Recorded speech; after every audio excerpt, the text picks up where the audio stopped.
Bonjour chers internautes de IGFM.sn, nous avons le plaisir de recevoir aujourd'hui pour votre émission 13 minutes pour convaincre M. Ibrahima Ndiaye, DG de l'APDA, l'Agence pour la promotion et le développement de l'artisanat. Bonjour M. Ndiaye. Bonjour Aruna. M. Ndiaye, rapidement, est-ce que vous pouvez nous parler de votre agence? Voilà, merci donc de cette visite.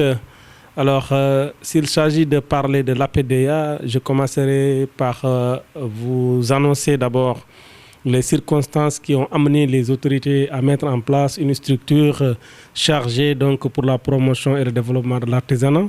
L'agence a été créée donc en 2002, plus précisément donc au mois d'octobre 2002, sous donc une pulsion de l'UEMOA, une forte recommandation de l'UEMOA qui devait demander aux pays donc africains de mettre en place des structures donc de promotion du secteur de l'artisanat.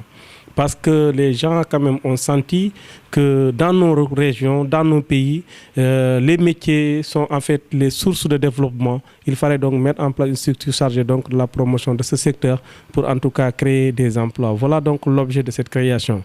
L'APDA en tant que structure de promotion est rattachée aujourd'hui au ministère de la formation professionnelle, de l'apprentissage et de l'artisanat. Mais avant cela, depuis donc sa création, l'APDA a quand même valsé dans plusieurs départements ministériels, en passant par le tourisme, la culture, l'industrie. Mais aujourd'hui, nous sommes avec la formation professionnelle depuis donc l'avènement de l'alternance, la deuxième, avec donc le président Macky Sall. L'agence aujourd'hui compte 2 directions fonctionnelles et 5 divisions. Pour les divisions, déjà, ça clarifie un peu les missions et les orientations. Nous avons donc la division promotion, qui est donc notre cœur de métier. Ensuite, nous avons la division formation, parce que qui dit donc promotion parle donc de renforcement des capacités donc des acteurs. Ensuite, nous avons la division qui s'occupe donc de la législation, c'est-à-dire la division des affaires administratives et juridiques.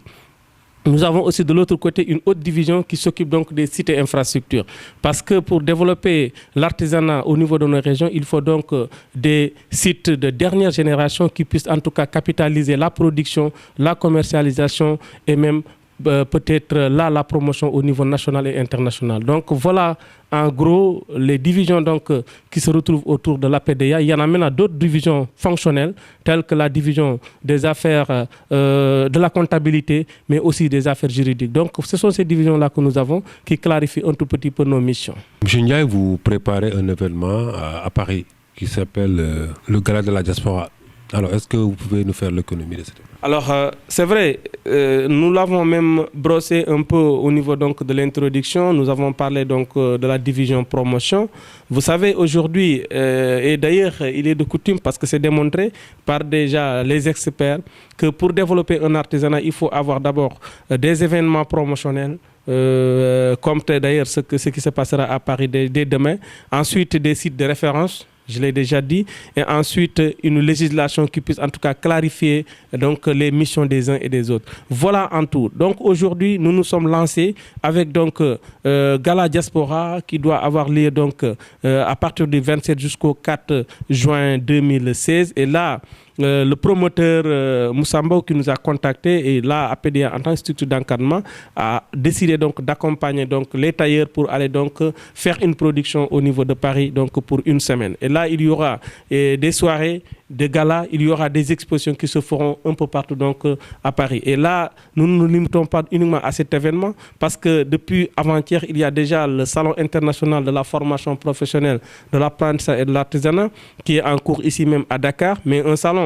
Le but, nous le savons très bien, c'est destiné à la formation. C'est un salon de courte durée, maximum 5 jours. Mais nous nous lançons pour une première édition cette année au mois d'octobre du 3 au 13 pour la grande foire en tout cas internationale de l'artisanat qui aura lieu ici à Dakar et le maître d'œuvre se trouve être donc l'Agence pour la promotion et le développement de l'artisanat. C'est un peu pour vous décliner en fait ce que nous faisons dans le domaine de la promotion. C'est vrai, nous sommes une structure de promotion, une structure de marketing, donc nous sommes obligés d'accompagner des événements de ce genre donc, qui auront lieu un peu partout dans le monde, ici au Sénégal et ailleurs. Monsieur le directeur, on va maintenant parler de politique. L'actualité politique nationale reste dominée par plusieurs sujets, mais le plus important, à notre avis, c'est un peu cette sortie de l'inspecteur des impôts, M. Ousmane Sonko, qui a déclaré que les députés de l'Assemblée nationale ne payent pas les impôts. Cela a créé apparemment un tollé. Alors, qu'est-ce que vous avez à répondre en tant qu'allié du président par rapport à ça? Merci beaucoup. Alors, je pense que M. Sonko, en tant qu'inspecteur des impôts, quand même maîtrise, je pense bien, ce qu'il est en train de dire. Nous sommes peut-être des apprentis, mais il est de coutume aussi de clarifier les choses. Parce que lui, en tant qu'agent d'une structure, en tout cas de l'État, je pense bien qu'il y a un droit de réserve de son côté. Même si aujourd'hui, il est sur le terrain politique, il a certes son mouvement, mais il y a de ces choses, quand on gère des responsabilités publiques, qu'on n'a pas le droit de dire sur la place publique. Parce qu'il y a quand même des canaux qu'il peut utiliser pour faire passer ces messages-là, pour pousser même l'Assemblée. Si en tout cas le droit est là, s'ils doivent en tout cas payer des impôts, qu'ils puissent le faire en tout cas de manière légale. Mais nous avons tous passé par là en tant qu'étudiants. Nous avons quand même appris une partie de notre cursus, ce qui est l'impôt. Il est de coutume de dire que le PDA, nous avons des conseils de surveillance et d'ailleurs, pour les indemnités des présidents de conseil et des conseils eux-mêmes, ils disent que ce sont des indemnités, ce n'est pas du tout imposable. Il y en a certains qui l'imposent, il y en a d'autres qui ne l'imposent pas du tout. Et pour les députés, à ce que je sache, jusqu'à preuve du contraire, on parle d'indemnités, de mission, parce qu'ils ont un mandat de 5 ans et ils ont des indemnités. Donc, comment puisse-t-on donc analyser qu'ils puissent donc imposer cette indemnité? Alors, il fallait discuter et puis revoir les textes de l'Assemblée nationale. Qu'est-ce que disent exactement les textes? Je pense que c'est à ce niveau-là que M. Sonko devrait même pousser la réflexion. Pourquoi pas proposer aux députés une question orale à l'Assemblée nationale? Les gens puissent en discuter amplement pour trouver une solution. Mais je crois que ce n'est pas un peu décent de descendre dans la rue, dans la presse, en train de critiquer pour dire qu'il y a un détournement, en tout cas de deniers publics, alors qu'en réalité, les textes ne sont pas clairs à ce niveau par rapport à l'indemnité. Et je vous dis bien, dans ces pays-là, parce qu'une indemnité d'abord, c'est quoi? C'est quelqu'un qui a déjà un salaire à qui on donne une compensation pour compléter.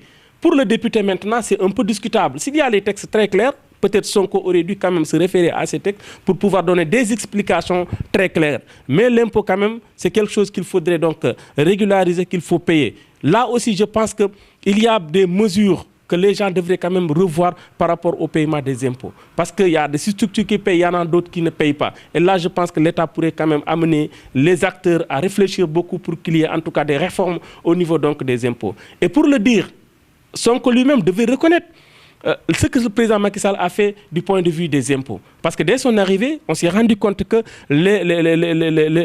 la quittance que les gens devraient payer pour les véhicules et autres, il a tout supprimé. Le président a fait déjà un allègement fiscal. Tous les travailleurs, en tout cas moi, en ce qui me concerne, en début 2014, au niveau de mes salaires, pour chaque agent, c'était vraiment une augmentation qui variait de 25 000 francs à 125 000 francs sur donc les revenus. Et ça, c'est quand même un allègement que le président quand même a fait pour accompagner les travailleurs. Je pense qu'aujourd'hui, il y a des efforts énormes. Maintenant, une réforme, c'est quelque chose qu'il faudrait surtout revoir et puis essayer d'améliorer. Sinon, quand même, c'est mal à l'aise de se mettre donc, sur la place publique, de critiquer un État alors que lui-même, il est acteur direct en tant qu'inspecteur donc, des impôts. Je pense que la démarche n'est pas assez pertinente, elle n'est pas assez bonne. Et là, moi, je l'appelle en tant qu'acteur politique quand même à plus de retenue pour en tout cas appeler les acteurs à revoir comment faire en tout cas pour parfaire donc les impôts au niveau du Sénégal. Alors, M. le DG, il y a une autre question, hein, c'est le rapport de l'AFNAC qui a été rendu public mardi dernier. Bon, beaucoup de structures ont été épinglées globalement. Quel commentaire faites-vous de ce rapport? Monsieur Aruna, je pense que vous m'avez posé une question un peu complexe. D'autant plus que l'OFNAC a été créé par le président Macky Sall dans le seul but, en tout cas, de mieux rationaliser les deniers publics de l'État du Sénégal. Ça aussi, quand même, il faudrait quand même le reconnaître, féliciter encore, encourager le président Macky Sall sur cette démarche. Alors, vous savez, l'OFNAC a sorti son rapport avant-hier. Il y a eu assez de bruit passé par là. Les gens qui ont été audités ont dit que déjà, ils n'ont pas reçu de pré-rapport. Et ça, nous n'avons pas, en tout cas moi personnellement, je ne pourrais pas avancer trop parce que nous n'avons pas assez d'éléments pour juger cela. Est-ce que réellement ils ont reçu des pré-rapports? Si oui, est-ce que les gens ont tenu compte de ce qu'ils ont dit dans ces pré-rapports. Parce que logiquement, quand vous auditez une structure publique, vous établissez un rapport provisoire, vous leur transmettez et vous leur donnez un délai. Ils ont peut-être 1 semaine ou 15 jours pour répondre. Et d'ailleurs, dès qu'ils vous répondent même, vous avez l'obligation de poster la réponse dans le rapport. C'est ce qui est dit dans les textes.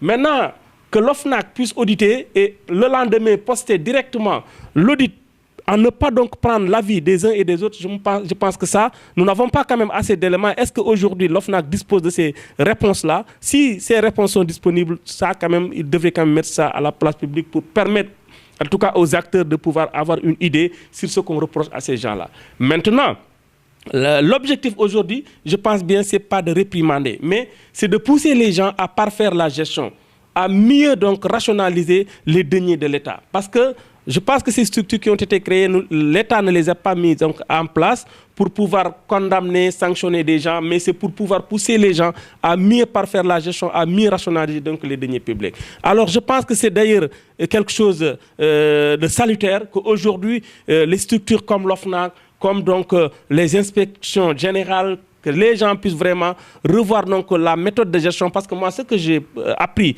à travers donc les inspections, c'est quelque chose qui vous permet de corriger les impairs. Quand vous avez une inspection, il y a autant de choses qu'on vous reproche et ça vous permet au fur et à mesure de revoir les manquements et de les corriger pour l'avenir. Et donc, ce n'est pas fait uniquement pour sanctionner, mais c'est un peu pour peut-être dissuader, mais aussi corriger et orienter donc les gens à mieux faire donc la gestion. Mais je pense que c'est ça, mais autant de bruit, autant de menaces. Là, je pense qu'il ne fallait pas. Et là, il y a assez de menaces donc, sur ces gens-là qui ont été audités. Et là, ils se sont pris aussi comme des victimes en disant qu'ils n'ont pas eu de rapport, de pré-rapport pour pouvoir répondre convenablement. Il appartient maintenant à l'OFNAC de mettre donc, à la place publique, aux journalistes, ce que ces gens-là ont répondu par rapport à ces questions qu'ils les reprochent. Parce que vous pouvez venir dans une structure, l'auditer, et ne peut même pas rencontrer le directeur général. Il y a de ces dossiers gardés par l'agent comptable. L'agent comptable est un agent du ministère des Finances qui est affecté au niveau de la structure. Il y a en fait une autonomie de gestion. L'agent comptable peut-être à ces documents qu'il ne donnera pas au directeur général. Il appartient donc à l'OFNAC de chercher ces éléments-là du côté donc de la comptabilité avec l'agent comptable. Alors je pense que c'est important que ce travail puisse être fait. Maintenant, une structure qui vient de naître aussi, il y a toujours des impairs. Je pense que dans l'avenir, le travail sera donc revu donc, et ils vont mieux parfaire donc, leur travail. Mais déjà, c'est une bonne chose que ces structures-là donc, travaillent pour en tout cas un peu rationaliser donc, les deniers de l'État. Merci M. Ndiaye. Je rappelle aux internautes que c'était votre émission 13 minutes pour convaincre avec M. Ibrahim Ndiaye, directeur général de l'Agence pour la promotion et le développement de l'artisanat. Rendez-vous la semaine prochaine. Merci.